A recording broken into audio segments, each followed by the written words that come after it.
नमस्कार बच्चों, current affair 2025 के इस वीडियो में आप सबका स्वागत है। बच्चों, इस वीडियो में हम लोग अंतर्राष्ट्रीय करंट अफेयर के अंतर्गत 6 मंथ की करंट अफेयर 1 जनवरी से लेकर 31 जुलाई तक कवर करेंगे, ठीक है। और ये आपके सभी एग्जामों के लिए महत्वपूर्ण है, तो देर न करते हुए शुरुआत करते हैं इस शानदार वीडियो की।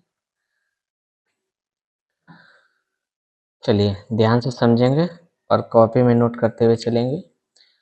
बच्चों देखिए यहाँ पर USA USA presidential medal of freedom. USA presidential medal of freedom राष्ट्रपति जो बाइडेन ने Hillary Clinton, George Soros, Anna Wintour, Bill Nye, Denzel Washington और 14 अन्य को राष्ट्रपति का स्वतंत्रता पदक प्रदान किया। बच्चों, ये जो यूएसए का सर्वोच्च, यह संयुक्त राज्य अमेरिका का सर्वोच्च नागरिक पुरस्कार है, प्रेसिडेंशियल मेडल ऑफ फ्रीडम। क्या नाम है? Presidential medal of freedom. यह संयुक्त राज्य अमेरिका का सर्वोच्च नागरिक पुरस्कार है। जिस प्रकार से भारत का सर्वोच्च नागरिक पुरस्कार भारत रत्न है, क्या है? भारत रत्न है। उसी प्रकार से ये अमेरिका का सर्वोच्च पुरस्कार है, ध्यान रखेंगे इसको। चीन में HMPV का प्रकोप। चीन में ह्यूमन मेटान्यूमो वायरस, जिसको हम HMPV का प्रकोप कहते हैं, इसमें प्रकोप बढ़ गया है। इसकी खोज कब हुई? 2001 में नीदरलैंड के शोधकर्ताओं के द्वारा इसकी खोज हुई। इसे एक सामान्य श्वसन रोगजनक माना जाता है। इसके लिए कोई टीका नहीं है, यानी अभी तक इसके लिए कोई टीका नहीं खोजा गया है। चीन बना विश्व का दूसरा सबसे बड़ा लिथियम भंडार। इम्पोर्टेंट, लिथियम भंडार चीन जो है विश्व का दूसरा सबसे बड़ा लिथियम भंडार है और पहला लिथियम भंडार नंबर 1 पे कौन है? ऑस्ट्रेलिया। इलेक्ट्रिक वाहन के बैटरी निर्माण में लिथियम बैटरी की महत्वपूर्ण भूमिका होती है। वैश्विक लिथियम भंडार में चीन की हिस्सेदारी 6% से बढ़कर कितनी हो गई है? 16.5% हो गई है। भारत का सबसे बड़ा लिथियम भंडार जम्मू और कश्मीर के रियासी जिले सलाल हैमाना मेत में पाए गए हैं। विश्व में लिथियम का सर्वाधिक उत्पादनकर्ता कौन है? ऑस्ट्रेलिया है। इम्पोर्टेंट। और जो वैश्विक उत्पादन का कितना परसेंट है? 52%। ये आपका स्टैटिक जीके हो गया। और जो चीन की वैश्विक लिथियम भंडार में जो हिस्सेदारी है वो 6% से बढ़कर कितना हो गया? 16.5% हो गई है। चलिए आगे देखते हैं। विश्व की सबसे बड़ी जल विद्युत परियोजना। परियोजना स्वीकृत। चीन ने तिब्बत में यारलुंग तिंगसपो नदी पर दुनिया की सबसे बड़ी जल विद्युत परियोजना मंजूरी दी है और इसको रन ऑफ द रिवर परियोजना के नाम से भी जाना जाता है। ये इंपॉर्टेंट पॉइंट है, रन ऑफ द रिवर परियोजना। तो त्यांगस्पो नदी पर ये परियोजना बन रही है और इस परियोजना का नाम है रिंग ऑफ द रिवर परियोजना। स्थान कहाँ पे ये बन रही है? तो यह परियोजना तिब्बत के मेडोक काउंटी के ग्रेट बेंड क्षेत्र में बनाई जाएगी। इसकी क्षमता जो है वो 60 यानी कि 60 गीगाबाइट होगी और भू राजनीतिक संदर्भ, भारत और भूटान के मध्यवर्ती प्रभावी देश हैं, जबकि बांग्लादेश निम्न प्रभावी देश हैं।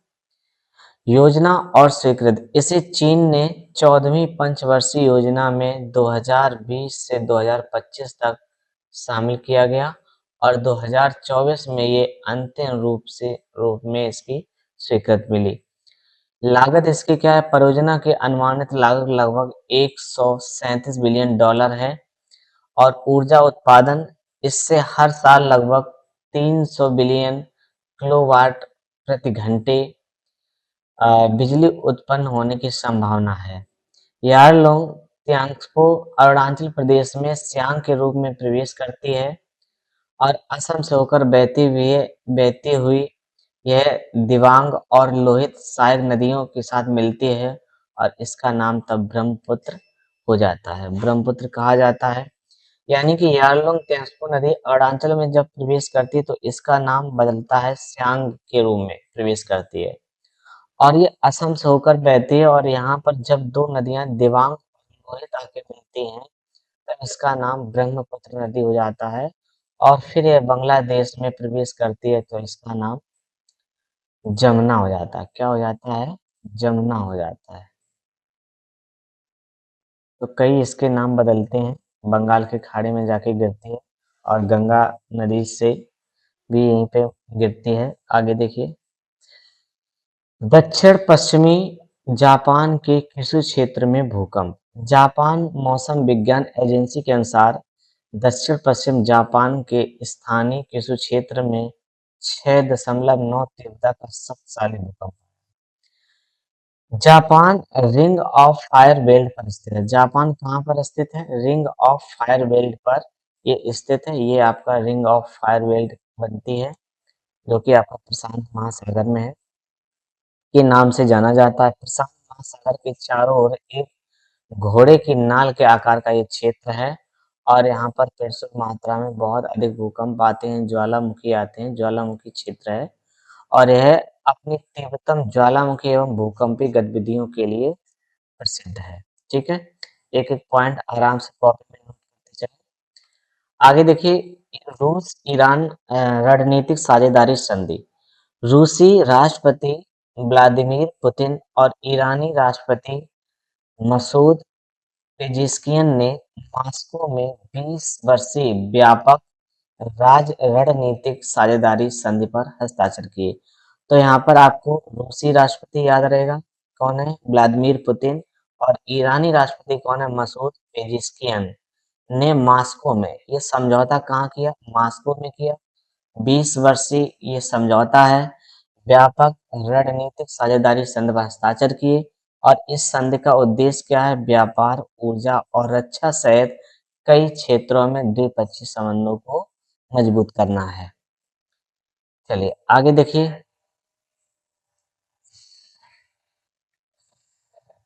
डोनाल्ड ट्रंप ये पुनः अमेरिका के राष्ट्रपति के रूप में निर्वाचित हुए। कब निर्वाचित हुए? डोनाल्ड ट्रंप ने 20 जनवरी 2025 को अमेरिका के 47वें, कौन से नंबर के हैं ये? 47वें राष्ट्रपति के रूप में शपथ ली।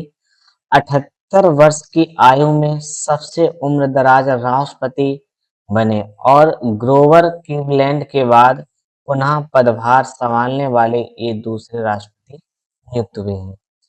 आगे देखिए, अमेरिका ने भारतीय संस्थाओं को प्रतिबंधित सूचियों से हटाया। अमेरिका ने भारतीय संस्थाओं को प्रतिबंधित सूचियों से हटा दिया है ताकि भारत अमेरिका परमाणु समझौते को पूरी तरह से लागू किया जा सके। इसका उद्देश्य असैन्य परमाणु सहयोग को बढ़ावा देना और भारत के एनपीटी पर हस्ताक्षर न करने के कारण व्यापार प्रतिबंधों को हटाना है।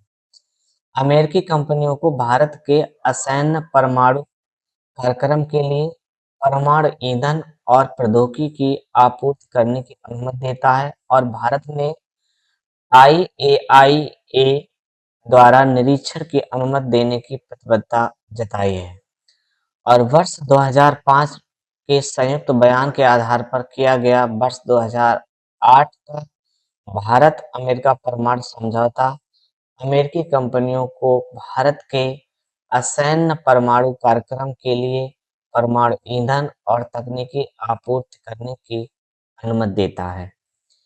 तो आगे देखिए, नाइजीरिया बना ब्रिक्स का नया भागीदार देश। तो बच्चों ध्यान रखेंगे, नाइजीरिया जो है ये ब्रिक्स का ब्लॉक का ये 9वां भागीदार देश बना।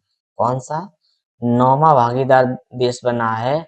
वहीं पर हम अगर इंडोनेशिया की बात करें, इंडोनेशिया जो है ये 2025 में शामिल होने वाला ये 10वां देश बना। कौन सा देश बना है? 10वां देश बना है। तो ब्रिक्स में सबसे पहले जब इस ब्रिक्स का स्थापना हुई तो इसमें कौन सदस्य देश थे? ब्राजील, रूस, भारत और चीन। यानी कि इन देशों से ये देश शामिल हुए। तो भारत, रूस, इन सॉरी ब्राजील, रूस, इंडिया, चाइना और एस बाद में जुड़ा है, यानी कि साउथ अफ्रीका, दक्षिण अफ्रीका बाद में जुड़ता है, तो इसलिए इसका नाम ब्रिक्स हो जाता है। पहले ब्रिक था। तो दक्षिण अफ्रीका 2010 में शामिल हुआ। दक्षिण अफ्रीका कब शामिल हुआ? 2010 में, तब इसका नाम ब्रिक्स हो गया। इसके बाद में ईरान, यूएई, मिस्र, इथोपिया और सऊदी अरब, ये 4 देश जो हैं आपके, कौन-कौन? ईरान, यूएई, मिस्र, इथोपिया और सऊदी अरब, 5 देश, ये 2024 में शामिल हुए और इंडोनेशिया 2025 में शामिल हुआ। तो पहला ब्रिक्स शिखर सम्मेलन कब हुआ था? 2009 में। कहाँ पर? रूस में आयोजित किया गया था। आगे देखिए, अमेरिका ने मेक्सिको खाड़ी और डेनाली पर्वत के नाम बदले हैं। तो ट्रम्प प्रशासन ने मेक्सिको खाड़ी का नाम बदलकर अमेरिका की खाड़ी कर दिया। मेक्सिको की खाड़ी का नाम अब मेक्सिको की खाड़ी नहीं है, अब इसको हम लोग अमेरिका की खाड़ी के नाम से जानेंगे। किसके नाम से जानेंगे? अमेरिका की खाड़ी के नाम से जानेंगे। और डेनाली, डेनाली जो है इसका नाम अब ये अलास्का की सबसे ऊंची चोटी है और इसका नाम बदलकर अब क्या हो गया? माउंट मैकिनले हो गया। क्या हो गया? Mount McKinley. ओके, इसको हम लोग क्या कहेंगे? माउंट मैकिनले हो गया है। किसका नाम? डेनाली। डेनाली ये अलास्का की सबसे ऊंची चोटी है, इसका नाम क्या हो गया है? Mount McKinley. ओके, चलिए आगे चलते हैं। तो आगे देखिए, IREDA ने SJVN लिमिटेड के साथ संयुक्त उद्यम समझौता किया। ये क्या है?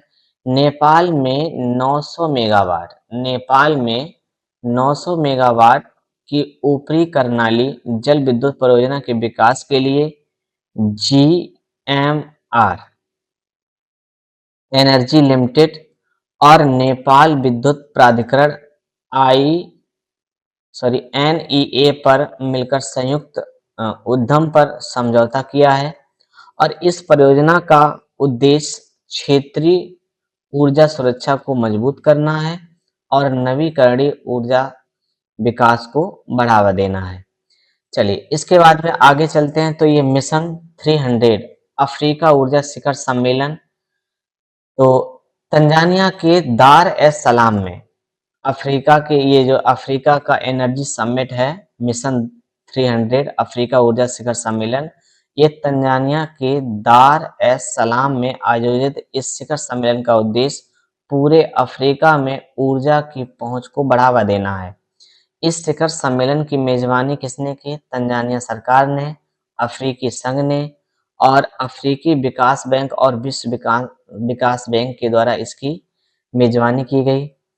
तो आगे देखिए, भारत ओमान ने CEPA यानी कि व्यापक आर्थिक भागीदारी समझौता वार्ता को आगे बढ़ाया।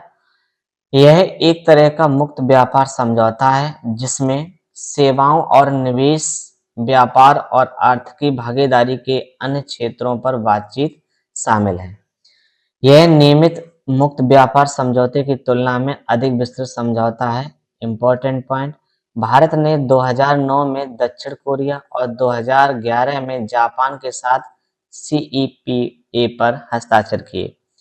ओमान के बारे में समझ लियो। ओमान जो है ये अरब प्रायद्वीपी के दक्षिण पूर्वी तट पर, ओमान अरब के प्रायद्वीप के दक्षिण पूर्वी तट पर स्थित देश है। यहाँ पर ये देखिए ओमान स्थित है यहाँ पर।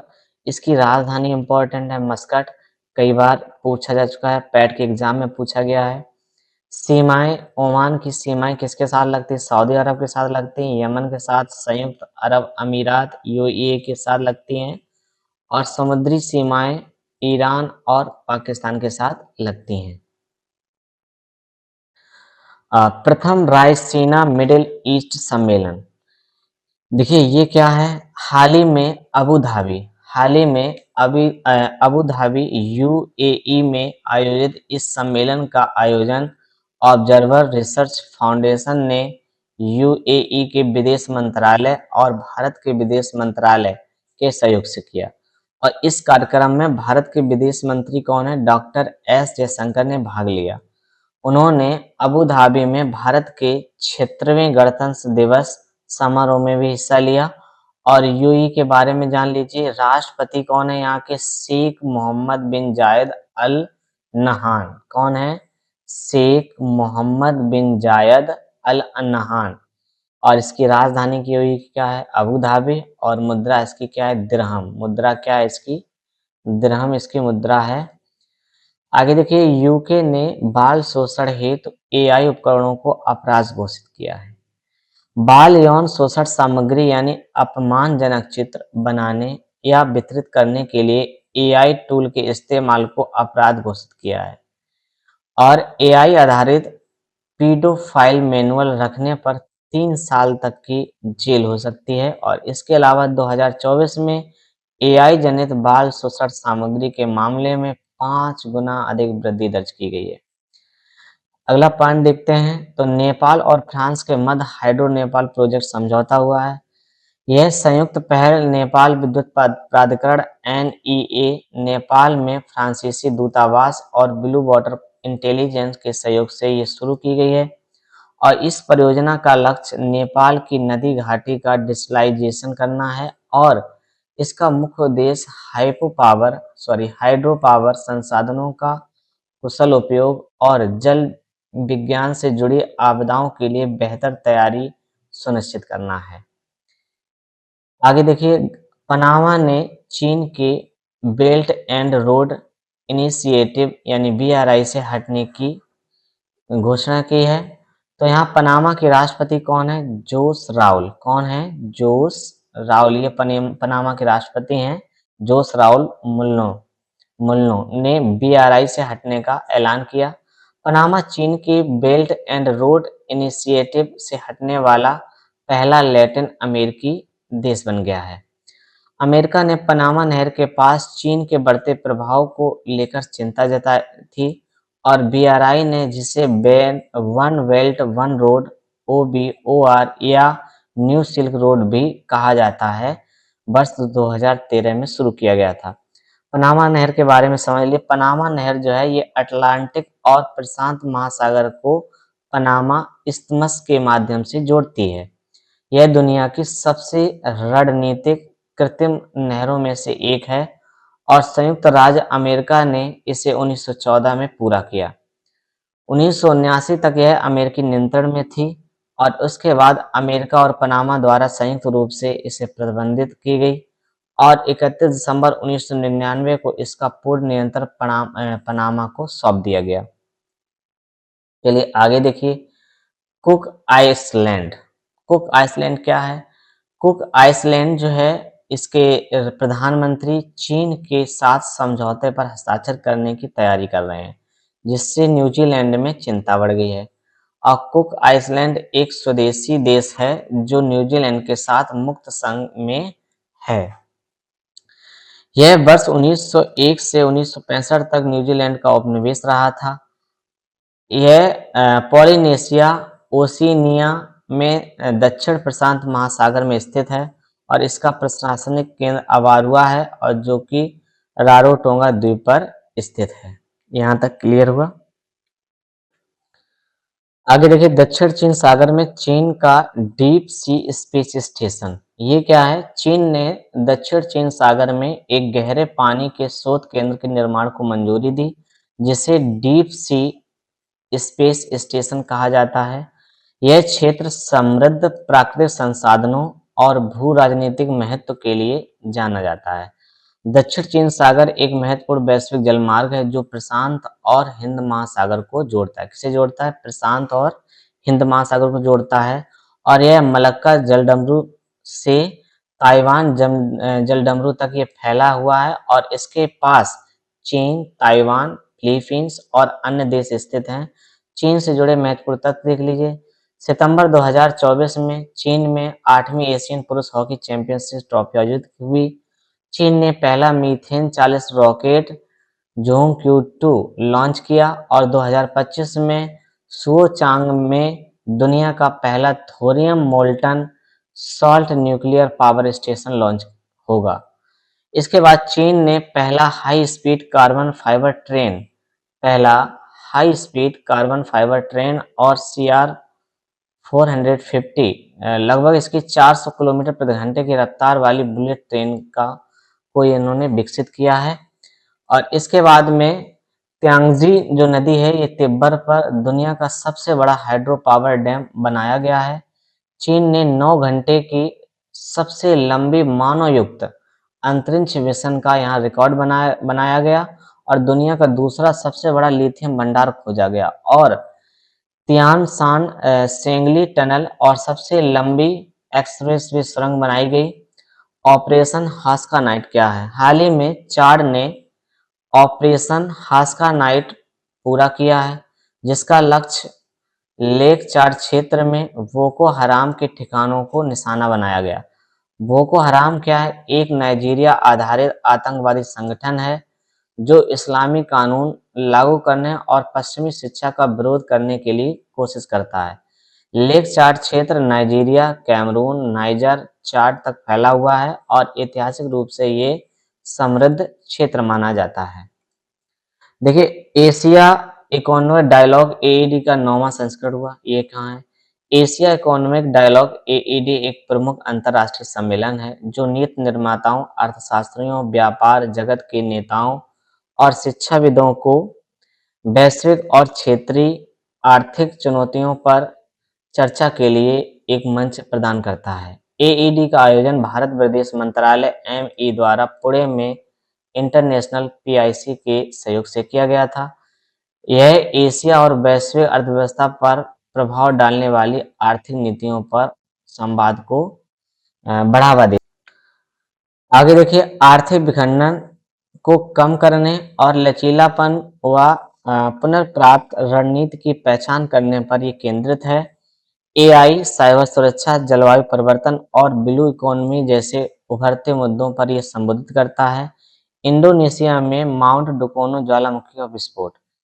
20 फरवरी 2025 को माउंट डुकोनो में विस्फोट हुआ जिससे 2000 मीटर ऊंची राख का गुब्बारा उठा। यह विस्फोट उत्तर मालुकू के हलमहेरा द्वीप पर हुआ और जिसके चलते हवाई यात्रा के लिए अलर्ट और स्थानीय निवासियों के लिए सुरक्षा की चेतावनी जारी की गई। इंडोनेशिया से जुड़े महत्वपूर्ण तथ्य देख लीजिए। इंडोनेशिया दक्षिण पूर्व एशिया में स्थित दुनिया का चौथा सबसे अधिक जनसंख्या वाला देश है। यह दुनिया में सबसे बड़ी मुस्लिम आबादी वाला देश है और राजधानी इसकी क्या था? न्यू संतारा इसकी नई राजधानी है। पहले इसकी राजधानी इंडोनेशिया की जकार्ता हुआ करती थी। यह Papua New Guinea, east Timor और मलेशिया के साथ भूमि की सीमा साझा करता है। इसके बाद में आगे देखिए, पहले दिव्यांग अंतरिक्ष यात्री को ISS मिशन के लिए मंजूरी। यूरोपीय अंतरिक्ष एजेंसी ESA ने ब्रिटिश अंतरिक्ष यात्री जॉन मैकफॉल को अंतरराष्ट्रीय अंतरिक्ष स्टेशन मिशन के लिए मंजूरी दी है। और जॉन मैकफॉल पूर्व पैरालंपियन हैं और उनके पास कृत्रिम पैर यानी प्रोस्थेटिक लेग है और उन्हें 2022 में फ्लाइंग फिजिबिलिटी अध्ययन के तहत अंतरिक्ष यात्रियों में दिव्यांग व्यक्तियों की भागीदारी की संभावना की जांच के लिए चुना गया था। यह निर्णय दीर्घकालिक अंतरिक्ष अभियानों में दिव्यांग व्यक्तियों की भागीदारी को बढ़ावा देने की दिशा में एक ऐतिहासिक कदम है। और यूरोपीय अंतरिक्ष एजेंसी के बारे में स्थापना इसकी कब हुई थी? 1975 में। इसका मुख्यालय कहाँ है? पेरिस में, ठीक है, यानी फ्रांस में। चलिए, और आगे देखिए, अमेरिका में गोल्ड कार्ड वीजा। यह नया वीजा मौजूद EB-5 वीजा को प्रतिस्थापित करेगा और वर्तमान में EB-5 वीजा की शर्तें क्या हैं? यहाँ पर यानी कि आपका 8 लाख डॉलर, सॉरी 8 करोड़ लगभग में, मतलब इंडियन रुपए की बात कर लीजिए, 8 डॉलर में है ये आपका 8 लाख में।